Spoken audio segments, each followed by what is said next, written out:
50 million, old man. That's my price for silence. That's what I told the billionaire CEO who trapped me in a nightmare marriage. His answer? I'll double it. You take my name, and I will destroy anyone who touches yours. I took the money, but I didn't know the real price for marrying him was surrendering every piece of my independence to his terrifying, relentless love. What did I marry last night, and why does he look like he's ready to burn the world to keep me?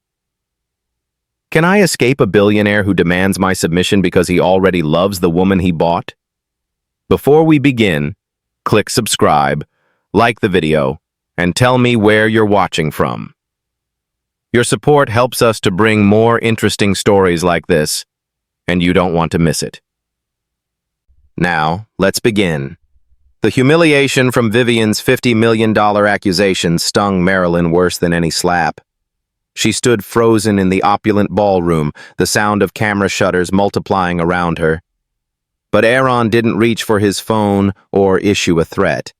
He simply lifted her chin with a firm, dominant thumb and kissed her. It was not the gentle, restrained kiss of their first night, but a public, passionate claim that momentarily stole the oxygen from the crowded room. When he finally pulled back, Marilyn was breathless, her lips tingling and her cheeks flushed, acutely aware of every lens trained on her stunned face. Aaron's eyes, usually cool and commanding, burned with an unreadable intensity as he looked past her, addressing the crowd that had gathered. "The only debt Marilyn owes me," Aaron announced, his voice carrying effortlessly, "is the one she incurred for stealing my attention the moment I saw her."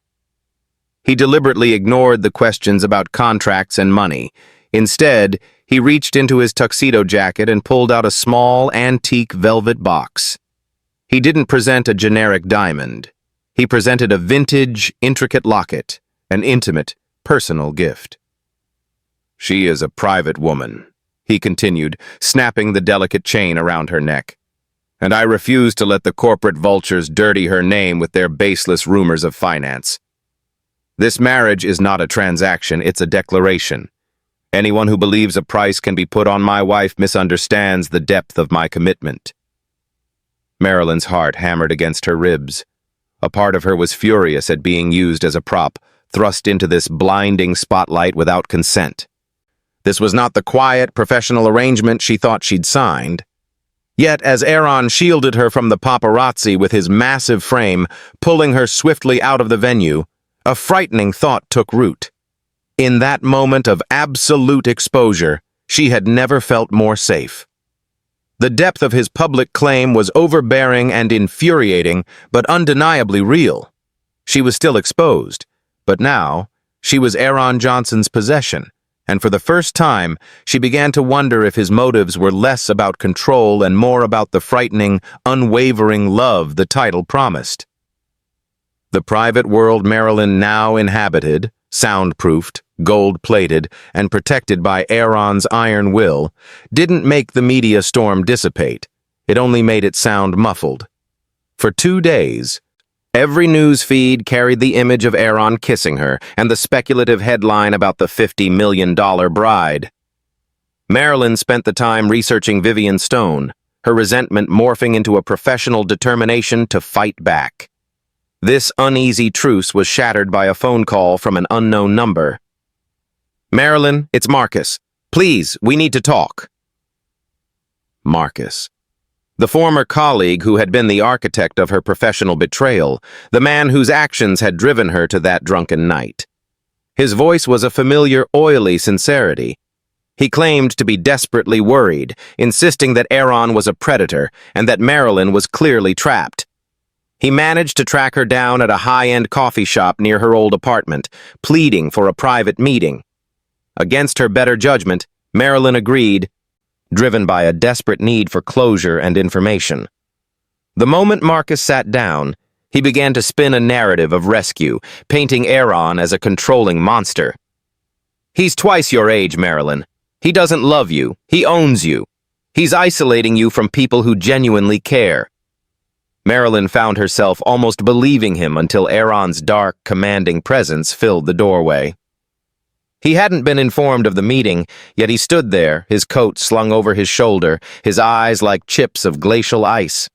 His silence was more intimidating than any shouting. Marcus, however, saw an opportunity. "Aaron, stay back. Marilyn and I have a history. I'm just trying to make sure she's safe from you." Aaron took 2 slow steps toward the table, and Marilyn felt the air pressure change. He didn't look at Marcus. He only looked at Marilyn, his gaze demanding an explanation. Then he looked at Marcus, and without raising his voice, delivered the most chilling threat Marilyn had ever heard. "You are attempting to insert yourself into my marriage. You are attempting to damage my wife's peace, and you are speaking to her without my permission.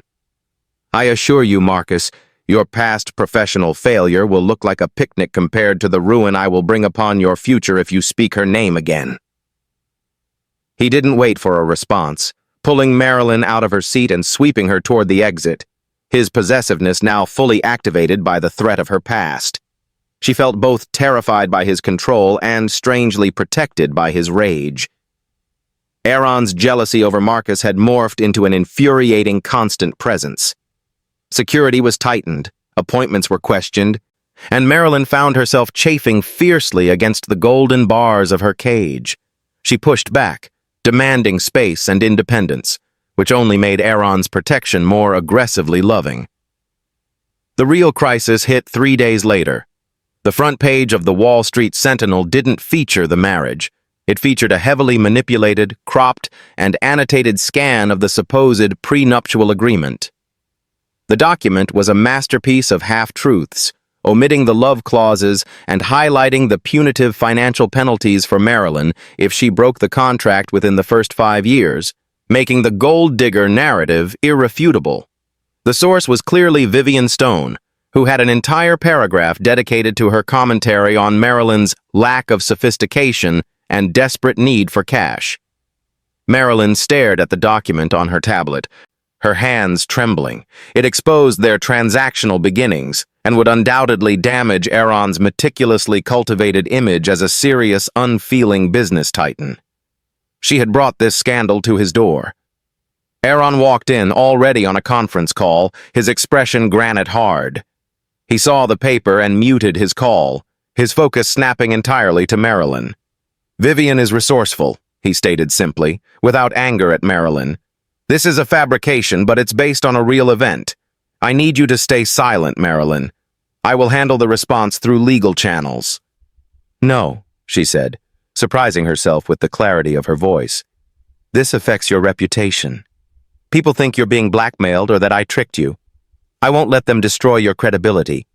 We must deny the penalty clauses, state that the original marriage was legally binding, and claim that the leaks are a desperate attempt to manipulate stock prices." Aaron studied her, a flicker of something new, respect, perhaps, entering his dark eyes. "You would lie for me? For this marriage?" "I would lie to protect the truth of your reputation," she corrected, though the words felt hollow. She was protecting him because she realized how much she relied on his stability. "We are in this, Mr. Johnson. I am not letting your ex-fiancé ruin my life and yours."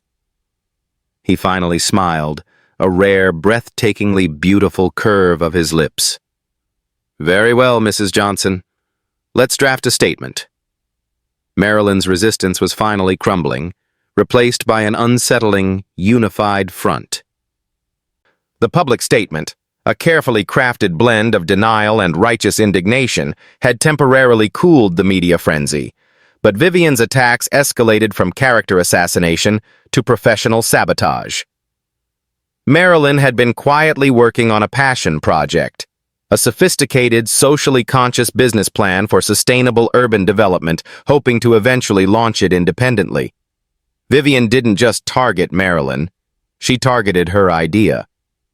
Through leaked emails and aggressive corporate maneuvering, Vivian discredited Marilyn's core concepts, poaching potential investors and branding the entire project as the amateur efforts of Aaron Johnson's spoiled child bride. Marilyn was devastated. This project was her last vestige of independent identity. Aaron, finding Marilyn pale and defeated in the library, immediately sprang into action. He was already summoning his chief strategy officer. "I will not tolerate this. I'm going to initiate a hostile takeover of Vivian's largest holding, bankrupting her primary funding source. That will send the message, touch my wife's projects, and I will dismantle your world." But Marilyn pushed his hand away, standing on shaky legs. "Stop. Don't you dare." Aaron frowned, his concern warring with his need to control the situation. "Marilyn, she's trying to destroy you. This is how you fight corporate terrorism." "No, Aaron, that is how you fight. If you bail me out, if you just steamroll her with money, then the lie she told becomes true. I will forever be the pampered wife whose ideas weren't strong enough to stand on their own. I didn't marry you for a bailout." Her voice cracked with frustration. She realized right then that she didn't want his money or even his raw protection. She wanted his respect. She wanted to prove she was worthy of his attention, not just a liability to be protected. Aaron paused, his cold facade melting into genuine surprise. He saw the fierce determination in her eyes, a new strength that was far more appealing than her earlier timidity. "So, what do you intend to do?" he challenged, his tone now testing her. "I intend to use the legal access and the analysts your name provides me," she stated, regaining composure. "But I will fight the battle on the merits of my plan. I will beat Vivian's professional attack with my own professional success. I just need you to trust me and give me the access to your resources, not the solution." The emotional midpoint was reached. Marilyn chose to fight with him, not behind him, betting on her ability to earn his approval rather than just enjoy his protection. Aaron, true to his word, had stepped back, but not away. He granted Marilyn unfettered access to Johnson Group's vast legal and analytical departments. Marilyn submerged herself in the war room, fueled by spite and the terrifying desire to prove herself to the man who now held her heart. She wasn't just countering Vivian's lies. She was strategically dismantling Vivian's recent corporate acquisitions, leveraging small regulatory oversights that only Aaron's team could have uncovered. Marilyn wasn't fighting like a billionaire. She was fighting like a smart young professional given a bazooka. She prepared a comprehensive exposé for an independent financial journal, detailing Vivian's ethically dubious methods used to acquire the very assets she was now using to attack Marilyn's project. The day of the journal's publication, Marilyn felt a paralyzing anxiety. She was finally exposed, not as a victim, but as a warrior. Aaron found her staring blankly at the headline on her screen. "Ethical Blind Spots in Stone Portfolio, exposed by Johnson Group's Marilyn Johnson." Aaron didn't offer praise or a kiss. He offered something far more valuable. "The analyst said your strategy was brilliant," he admitted, a rare compliment that warmed her instantly. "You used our firepower to support your own intellect. It was a victory won on merit, Marilyn." That acceptance was the true turning point. She felt a connection that had nothing to do with contracts or money. She was his equal, finally. But the reprieve was short-lived. That afternoon, Marilyn received an envelope containing a single photo, a private, intimate picture of Aaron embracing Vivian during what was clearly a pre-Marilyn era. Attached was a note. "He always chooses money. He chose me first. You're disposable." The picture hit Marilyn like a physical blow, igniting a devastating, immediate jealousy.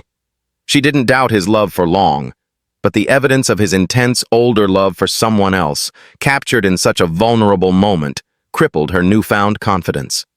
She raced to his office, the photo clutched in her hand, ready for the final confrontation about his past and her role in his future. She needed to know who he really loved. The confrontation Marilyn sought was interrupted. The moment she burst into Aaron's study, the door swung open again, and in walked Vivian Stone, flanked by her legal team. She wasn't defeated. She was desperate and going for the nuclear option. Vivian saw the photo in Marilyn's hand and smiled cruelly. "Perfect timing, Marilyn," Vivian purred. "Aaron, your little contract bride is about to find out exactly how deep your loyalty runs. I have the signed, original prenup, the one proving the marriage was conditional on a 5-year term and a financial settlement for Marilyn's silence." Vivian slammed the original document onto Aaron's desk. "Unless you sever all ties with your wife immediately and resume our stalled merger negotiations, this document goes viral, turning your declaration into a global humiliation." The room spun. Marilyn realized her silence had bought Aaron time, but now the truth was weaponized against him. Aaron stood up slowly, a force of nature preparing to strike. He reached for the document, but Marilyn placed her hand on his arm, stopping him. She looked directly at Vivian, her eyes radiating a quiet, fierce power that came not from Aaron's wealth, but from her own realized strength. "The document is real, Vivian," Marilyn said, her voice steady.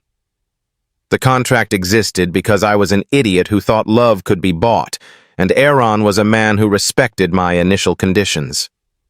She turned to Aaron, ignoring the lawyers and the threat, and placed her hand over her heart. "But that contract is void now because the terms changed. I didn't fall for your power, Aaron, or your protection. I fell in love with your respect and your relentless, terrifying loyalty."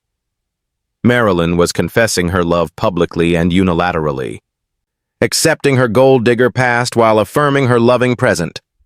Vivian scoffed, but Aaron's gaze never left Marilyn's face. He saw the genuine, unconditional love in her eyes, the transformation from the scared girl in the elevator to the woman who stood beside him. Aaron finally spoke, his voice ice-cold and directed solely at Vivian. "Marilyn is my wife, in contract and in truth. You just attempted corporate blackmail against the Johnson Group. I've initiated a legal proceeding that will see every asset you own frozen by sundown. Get out of my building, Vivian. You lost." The defeat of Vivian was absolute, swift, and public. She was neutralized, but the fallout from the final confrontation left a raw, emotional gap between Aaron and Marilyn.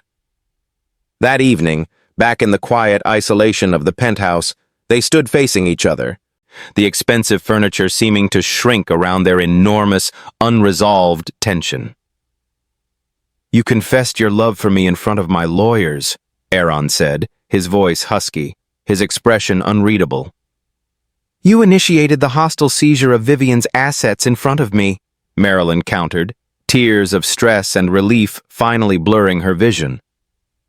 "You didn't need to do that. You just proved that you love control more than ethics." "I love you more than ethics, Marilyn," he corrected, stepping closer. "Vivian was a threat, and I remove threats. I built this empire, and I will use every ounce of it to shield what is mine." He paused, his large hands resting lightly on her shoulders. "But your confession, that was the only thing I have ever wanted that I couldn't buy. Why did you wait until the end?" Marilyn let out a shuddering breath, the last of her emotional walls crumbling. "Because I was terrified. You're powerful, old, and the idea of you loving me, the humiliated girl from the elevator, felt like a joke. I kept waiting for the contract to expire, for the real woman from your past to return. I thought your protection was transactional." She finally lifted her gaze to meet his. "But it's not. It's just love. And I'm afraid, Aaron. But I'm more afraid of losing you." Aaron closed the distance between them, enveloping her in his solid embrace. "You will never lose me," he vowed, his breath warm against her temple. "The contract is irrelevant. The age gap is irrelevant. The media storm is irrelevant. There is only this." He kissed her, a deep, final kiss that sealed their bond beyond the need for paper or public declarations. "Marilyn, no longer fighting his dominance but embracing his possessiveness, leaned into the reality of her life. She was Mrs. Johnson. She was loved fiercely, overwhelmingly, by the billionaire twice her age. The drunken mistake had blossomed into a passionate, terrifying, and utterly real happily ever after. Thank you for watching to the end. I believe you enjoyed it. We have a lot of other interesting stories like this lined up for you already, so click the image showing on your screen to watch the next. Don't forget to subscribe.